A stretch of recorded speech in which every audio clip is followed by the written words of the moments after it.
Okay, what's going on, you awesome peeps? I'm Divide, and today we are taking a look at the Krait Auto Rifle in Destiny 2 Witch Queen. This is basically my mini review in rule breakdown, going over the rules and what the best rules are to have for the Krait in PVE and PVP. Now if you find this one useful, be sure to throw a Krait at the thumbs up. If you didn't find this one useful, hit the dislike, but hit it twice. And by the way, let me know what role you have with this thing, or what role you are chasing, and would you use Krait over Chroma Rush? But now guys, I'm not going to waste any more of your time, so let's get straight to it. Now the Krait is a 720 RPM stasis auto rifle in the primary slot with a mag size of 53 and a pretty good stability. It is part of the new Foundry weapon set that got introduced with Witch Queen, so you can get this weapon by opening the rank up packages from vendors, or you can find it in a legendary engram. Now overall, these stats aren't too bad, and I have to be honest, I think it actually has better base stats than the Chroma Rush, but for a 720, it does feel a little weak in comparison to the Chroma Rush, because Chroma Rush does roll with much better perks in that second trait slot,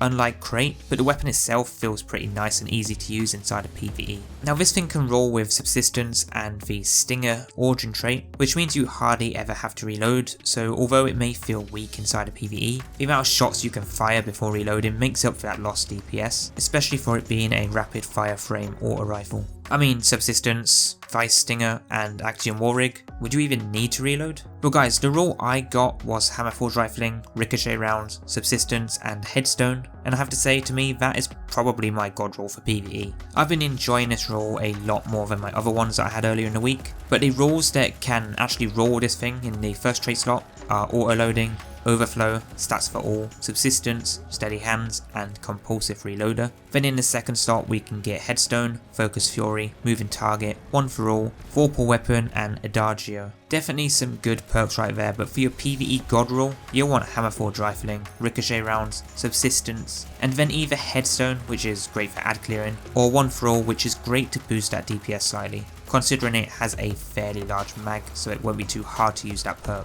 Focus Fury, don't get me wrong, it would be good, but the mag to me is far too big, and with its origin trait randomly reloading the weapon, it's unlikely you'll ever get that perk to trigger.